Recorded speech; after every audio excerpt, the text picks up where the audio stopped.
Bismillahirrahmanirrahim. Assalamualaikum warahmatullahi wabarakatuh. Perkenalkan, nama saya Setia Ega Susanto, SHUT MM.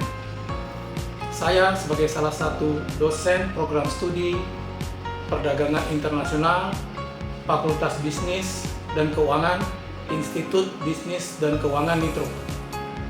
Salah satu mata kuliah yang saya ampu yaitu Trade Finance yang diajarkan pada semester 6 genap ini.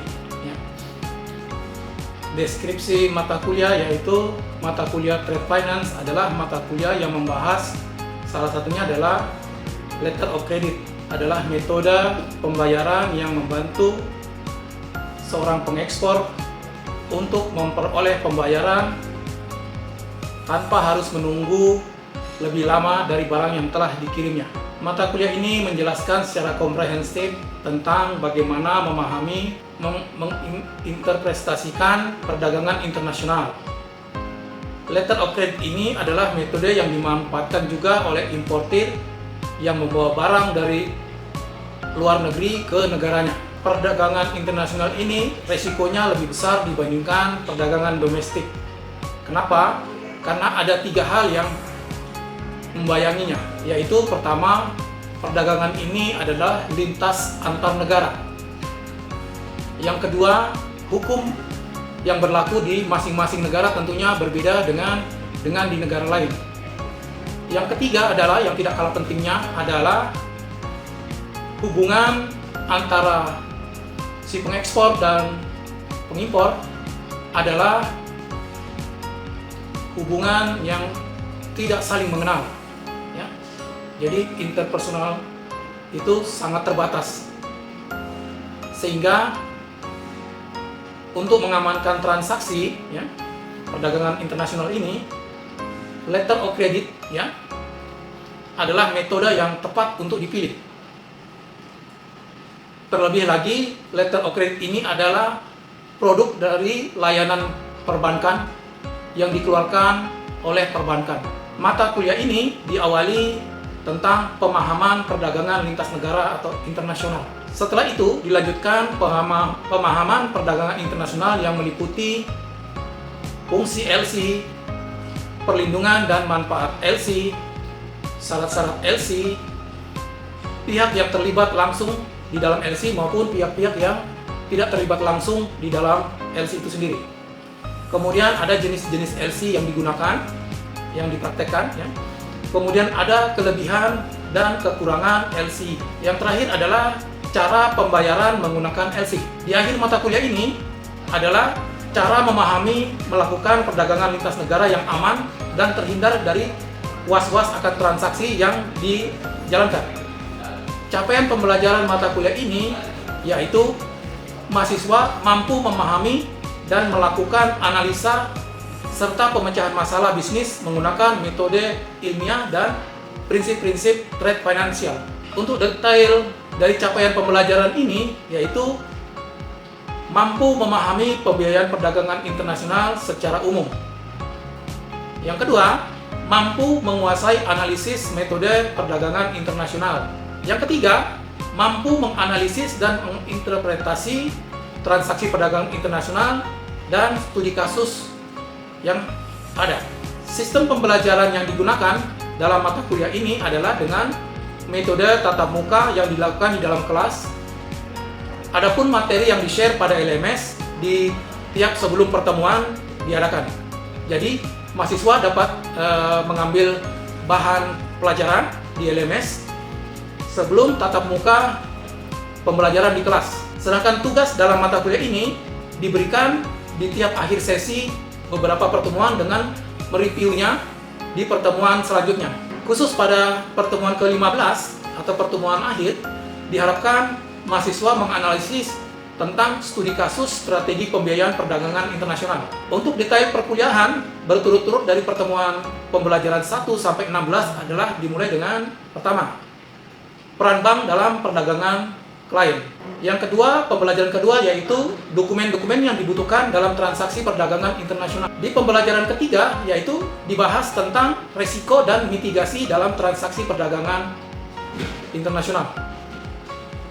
Yang keempat adalah pembelajaran tentang kontrak pembelian, yang mana dibahas tentang apa-apa saja perjanjian di dalam kontrak jual beli barang-barang yang ditawarkan oleh para eksportir dan kapan pembayaran dan sebagainya. Yang kelima adalah pada pembelajaran kelima, peran bank dalam perdagangan internasional. Yang pembelajaran keenam adalah pihak-pihak yang terkait dalam perdagangan internasional. Pada pembelajaran ketujuh, yaitu layanan yang diberikan oleh perbankan. Pada pertemuan ke-8, itu diadakan ujian berupa ujian tengah semester. Setelah dilaluinya ujian tengah semester pada pertemuan ke-8, lalu dilanjutkan kepada pembelajaran pada pertemuan ke-9 dan ke-10 yang kebetulan judul pembelajarannya sama, yaitu varian pembayaran dalam perdagangan. Pada pembelajaran ke-9 itu dibahas tentang apa itu letter of credit dan fungsi dan sebagainya. Pada pembelajaran ke-12 dibahas tentang sumber-sumber pemasukan dari bank. Ya. Pada pertemuan ke-13 dibahas tentang bank garansi dan standby letter of credit. Pada pertemuan ke-14 atau pembelajaran ke-14 dibahas tentang pembiayaan perdagangan. Pada pertemuan ke-15 dibahas tentang kasus-kasus di dalam perdagangan internasional dan solusinya. Pada pertemuan ke-16 itu diadakan ujian akhir semester. Selanjutnya adalah sistem penilaian di dalam mata kuliah ini adalah penilaian kehadiran mahasiswa itu dihitung sebanyak 10%, kemudian keaktifan, menyelesaikan tugas dan menyelesaikan kuis-kuis yang diadakan di setiap pertemuan, ya, itu diberi nilai 40%. Sedangkan nilai akhir ujian tengah semester itu diberikan bobot nilai sebesar 25%. Demikian pula ujian akhir semester, nilai akhirnya juga dibobot dengan nilai 25% dari hasil ujian akhir semester tersebut. Beberapa literasi yang digunakan dalam pelajaran kali ini adalah yaitu transaksi ekspor impor yang dibuat oleh Roselyn Huta Barat pada tahun 2020. Kemudian yang kedua adalah English Business Correspondent Erlangga tahun 2020. Yang ketiga, Guide to Documentary Credit oleh Gary Collier pada tahun 2021. Kemudian beberapa referensi lain yang terkait dengan trade finance di dalam mata kuliah ini. Akhir kata, marilah kita menyaksikan simulasi pengajaran mata kuliah trade finance. Bismillahirrahmanirrahim. Assalamualaikum warahmatullahi wabarakatuh. Waalaikumsalam warahmatullahi wabarakatuh. Perkenalkan, nama saya Setia Ega Susanto, SHUT MM, adalah salah satu dosen dari program studi perdagangan internasional, ya, Fakultas Bisnis dan Keuangan dan Institut Bisnis dan Keuangan Indo. Salah satu mata kuliah yang saya ampu kali ini adalah Trade Finance, ya, yang diadakan pada semester 6 atau semester genap ini. Ya. Nah, deskripsi mata kuliah Trade Finance adalah membahas masalah salah satunya adalah letter of credit, ya, yang merupakan metode pembayaran yang membantu seorang di dalam melakukan transaksi perdagangan internasional. Jadi Trade Finance, letter of credit ini, ya, akan membantu seorang pengekspor dalam memperoleh pembayaran terhadap barang yang dikirimkan ke pihak importir tanpa menunggu waktu lama pembayarannya, dan juga dapat dimanfaatkan oleh importir, ya, yang membawa barang dari luar negara ke negaranya. Perdagangan internasional ini, ya, memiliki risiko yang cukup besar dibandingkan dengan perdagangan secara domestik. Kenapa hal ini memiliki risiko? Karena lintas negara, jadi cukup jauh. Yang kedua, adanya penerapan hukum yang berbeda di dalam masing-masing negara. Yang ketiga adalah masalah kedekatan hubungan interpersonal. Jadi hampir tidak dikenal siapa antara si pedagang dan si pembeli, ya, antara si pengekspor dan si pengimpor. Untuk itu, ya, maka solusinya adalah metode yang dinamakan letter of credit. Cara ini dianggap lebih tepat karena pihak bank atau lembaga keuangan ini yang akan menjembatani antara kedua belah pihak. Ya. Mata kuliah ini diawali ya, dengan pemahaman perdagangan lintas negara atau internasional. Ya. Setelah itu dilanjutkan dengan fungsi LC, lalu perlindungan manfaat dan manfaat LC, kemudian syarat-syarat LC. Ya. Pihak yang terlibat langsung maupun tidak langsung di dalam LC ini, kemudian kelebihan dan kekurangan LC, dan terakhir adalah cara pembayaran menggunakan LC tersebut. Akhir dari mata kuliah ini diharapkan memahami cara melakukan perdagangan lintas negara yang aman dan terhindar dari perasaan was-was akan transaksi yang dijalankan. Capaian pembelajaran kali ini adalah mahasiswa mampu memahami dan melakukan analisa dan pemecahan masalah bisnis menggunakan metode ilmiah dan prinsip-prinsip trade finance. Untuk detail dari pencapaian pembelajaran kali ini adalah pertama, mampu ya, memahami pembiayaan perdagangan internasional. Yang kedua, mampu menguasai analisa perdagangan internasional. Yang ketiga adalah mampu menganalisis dan menginterpretasi transaksi perdagangan internasional dan studi kasusnya. Adapun pembelajaran di-share di grup LMS ya, sebelum pelajaran ini disampaikan di kelas ya. Sedangkan tugas-tugas ya diberikan di tiap akhir sesi pembelajaran dengan beberapa pertemuan dengan mereview-nya di pertemuan berikutnya.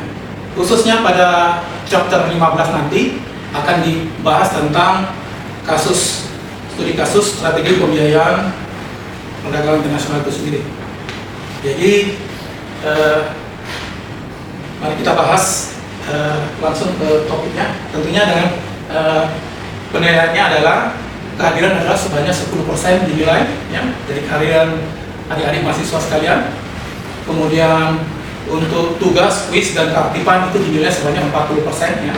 Kemudian UTS maupun UAS ya, itu masing-masing dengan nilai 25% ya.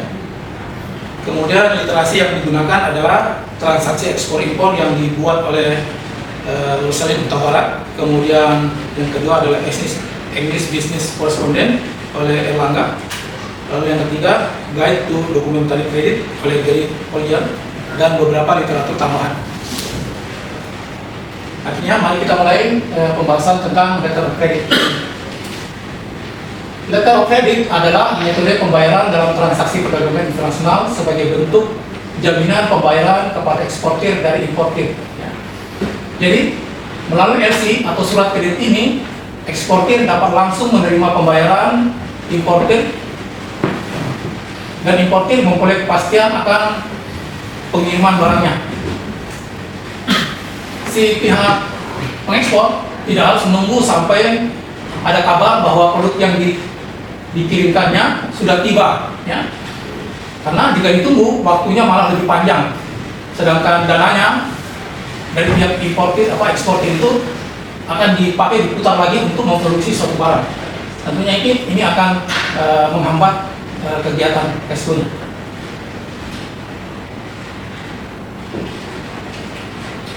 Letter of credit adalah metode yang juga bisa dimanfaatkan oleh importir yang membawa barang dari luar negeri ke negaranya. Nah, perdagangan internasional ini ya lebih besar dibandingkan risikonya lebih besar dibandingkan dengan perdagangan domestik. Untuk mengamankan transaksi, letter of credit adalah metode yang tepat dipilih. Terlebih lagi, letter of credit adalah metode yang dikeluarkan oleh pihak bank. Jadi letter of credit ini merupakan layanan yang dikeluarkan oleh bank, ya, sehingga ketiga pihak ini akan saling terhubung. Karena keterlibatan dari pihak ketiga dari pihak bank akan meminimalisir terjadinya tindak penipuan. Ya. LC ini merupakan cara pembayaran ekspor dan impor yang paling aman. risiko pembayaran dengan metode ini relatif kecil dan aman. Mekanismenya adalah pembayaran dengan menggunakan LC akan melibatkan pihak bank sebagai penengah. Ya. Bank akan menerbitkan LC dan memberikan jaminan bahwa importir atau pembeli akan melakukan pembayaran sesuai dengan persyaratan dan kesepakatan yang telah disetujui antara eksportir yang tercantum di dalam klausul LC itu sendiri. Ya. Fungsi LC yaitu pertama adalah memudahkan kegiatan ekspor impor seperti yang telah disebutkan sebelumnya. Kegiatan perdagangan internasional ini tentunya penuh risiko dengan melibatkan pihak ketiga dalam transaksi. Hal itu akan membuat transaksi jadi lebih lancar karena ada ketentuan yang harus diikuti. Ya. Apabila terjadi masalah dalam transaksi, pihak bank juga akan bersedia turun tangan untuk membantu menyelesaikannya. Ya. Yang kedua, keuntungannya adalah bagi pebisnis tentunya mendapatkan keuntungan dari hasil perdagangannya itu sendiri. LC adalah salah satu alasan yang membuatnya bisa secara jelas mendapatkan keuntungan itu. Besaran pembayaran akan sesuai dengan yang disepakati antara pebisnis dengan mitranya yang ada di luar negeri. Yang keempat, fasilitas uang muka atau DP dari LC adalah metode yang memiliki fasilitas uang di muka. Jika dikehendaki oleh kedua belah pihak ya, yang bertransaksi, mereka bisa bertransaksi secara kredit, yang mana metodenya adalah membayar sejumlah uang tertentu di muka, ya, jadi merupakan down payment, lalu sisanya akan dibayarkan kemudian sesuai dengan tenggat waktu yang telah disepakati bersama. Nah, sebagai jaminan, LC adalah bayaran yang dapat menjadi jaminan. Apabila terjadi atau terdapat masalah dalam pembayaran, pebisnis bisa melakukan klaim terhadap beneficiary atau si pengekspor untuk mengganti kerugian yang dialaminya. Namun, perlu diingat bahwa perbankan tidak menjamin terhadap kesesuaian barang yang sudah didiskusikan antara kedua belah pihak yang terlibat, yaitu antara pengekspor dan pengimpor. Ya. Ada dua jenis perlindungan di dalam LC, yaitu perlindungan penjual atau eksportir, atau biasa disebut sebagai beneficiary, di mana bank akan membayar kepada eksportir yang memenuhi syarat apabila pembeli atau importir gagal ya, melakukan pembayaran. Nah, perlindungan untuk pembeli bank, ya, bank akan membayarkan kerugian apabila kegagalan dalam pengiriman lewat skema standby letter of credit. Umumnya standby letter of credit itu jarang digunakan, hanya sebagai cadangan jika sewaktu-waktu terjadi kegagalan pembayaran. Ya. Jadi standby letter of credit ini sebagai cadangan saja. Manfaat LC bisa dirasakan oleh pihak eksportir dan importir, yaitu dari pihak eksportir bisa mendapatkan pembayarannya lebih cepat. Yang kedua, terbebas dari fluktuasi atau naik turunnya mata uang asing. Ya. Sedangkan manfaat bagi importir adalah terjamin mendapat kiriman barang yang sesuai dengan yang disepakati atau di dalam kontraknya. Yang kedua adalah bisa menolak pembayaran apabila eksportir melanggar perjanjian yang sifatnya cukup fatal. Ya. Syarat-syarat dari LC adalah agar bisa menggunakan jasa LC, syarat-syaratnya dipenuhi adalah satu adalah BL atau ABL untuk angkutan kapal, sedangkan AWB adalah untuk pesawat. Ya. Bukti ini bahwa barang sudah dikirim oleh importir yang fungsinya juga sebagai bukti kepemilikan kepada si pihak importir. Yang kedua adalah faktur tagihan. Ya, dokumen ini berisi data eksportir mulai dari nama perusahaan, harga dari produk yang dikirimnya, dan lain-lainnya yang digunakan sebagai transaksi yang dianggap valid. Ya. Ketiga yang tidak kalah pentingnya adalah asuransi, yang mana supaya kegiatan ini lancar, barang yang dikirim harus diasuransikan agar barang yang dalam proses delivery aman, ya. Sehingga pihak-pihak yang terkait tidak akan dirugikan dalam hal ini. Dan akhirnya jika kehilangan barang atau kerusakan barang itu dapat diklaim dari asuransi, dalam hal ini pihak perusahaan asuransi. Yang keempat adalah packing list, ya, yaitu dokumen yang berisi deskripsi rinci tentang isi paket atau barang yang dikirimkan. biasanya mencakup seperti deskripsi, nomor, bagian, kuantitas, berat dari setiap item, yang mana di dalamnya mencakup ukuran, kemasan, tanda, dan nomor dari paket atau pengiriman. Yang kelima adalah Certificate of Inspection, yaitu berupa dokumen yang terdokumentasi bahwa barang yang sedang dalam perjalanan telah diperiksa untuk menunjukkan barang tersebut memenuhi syarat tercantum dalam kontrak penjualan. Hal tersebut mencakup kelayakan impor, harga, klasifikasi tarifnya, kuantitas, dan kualitasnya. Pihak-pihak yang terlibat di dalam LC adalah pertama pihak langsung, yaitu pembeli, penjual, dan bank itu sendiri sebagai penengah. Ya. Sedangkan pihak yang tidak terlibat langsung adalah perusahaan pelayaran, bea cukai, perusahaan asuransi, badan-badan pemeriksa atau SGS atau perwakilan suku bunga kalau di negara kita, ya. Kemudian badan-badan peneliti lainnya yang ditunjuk pemerintah untuk mengeluarkan surat keterangan atau sertifikat lainnya yang dibutuhkan. Seperti misalkan kalau barang itu biji-bijian, maka badan penelitinya adalah dari Dinas Pertanian.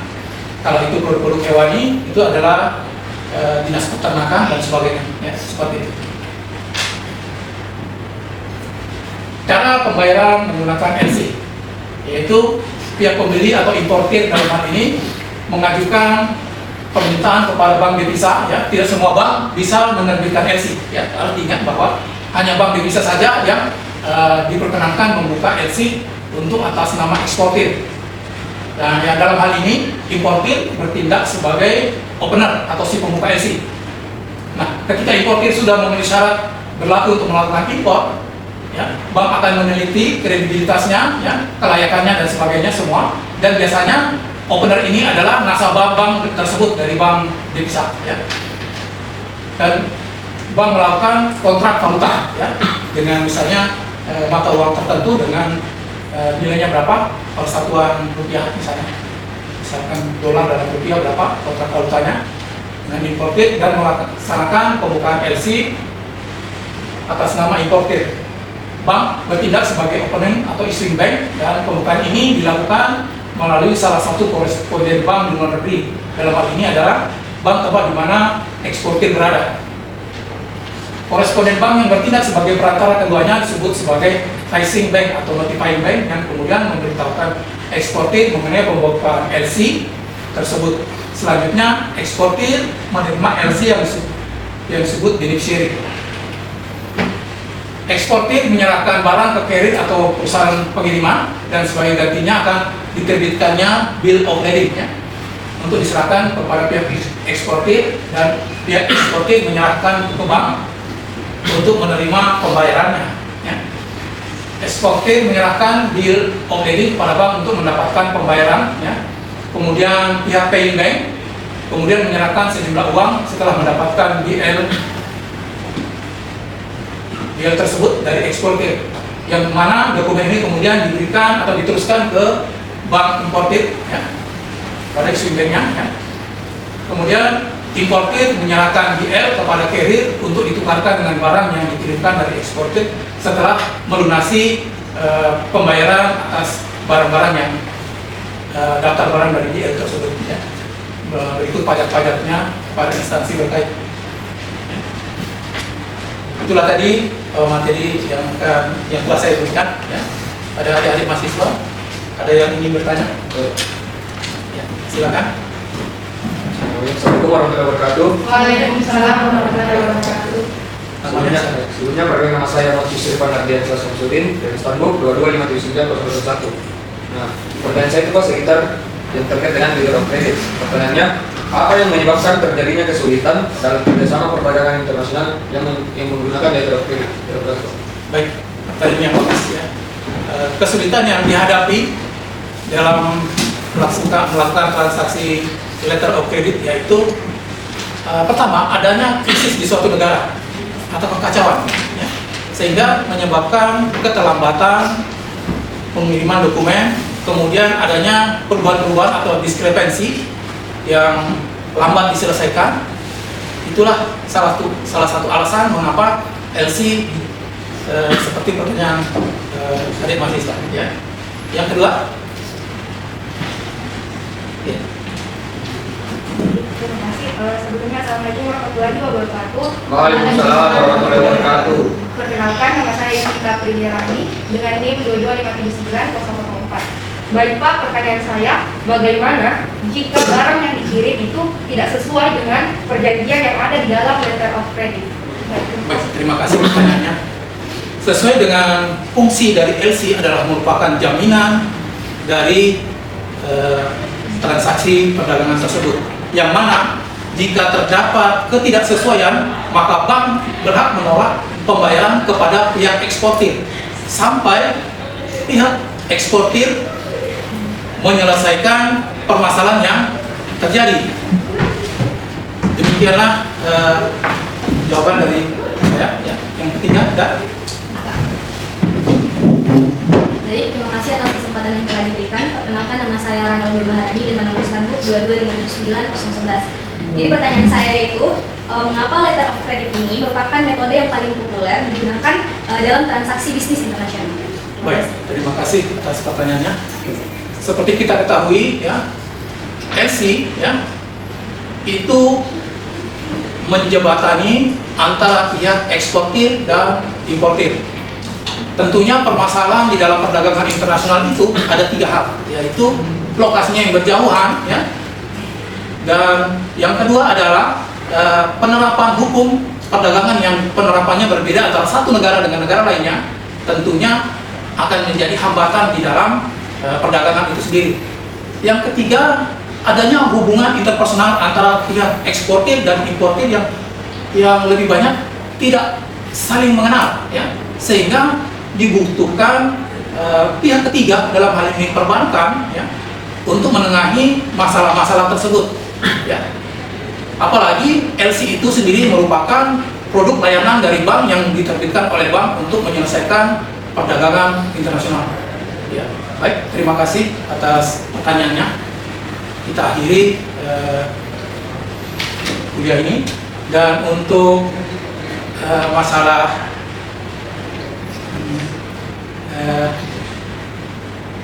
tugas-tugasnya, ya, bisa dilihat di LMS, ya, dan akan dibahas di pertemuan berikutnya. Sampai jumpa di pertemuan berikutnya. Assalamualaikum warahmatullahi wabarakatuh. Waalaikumsalam warahmatullahi wabarakatuh.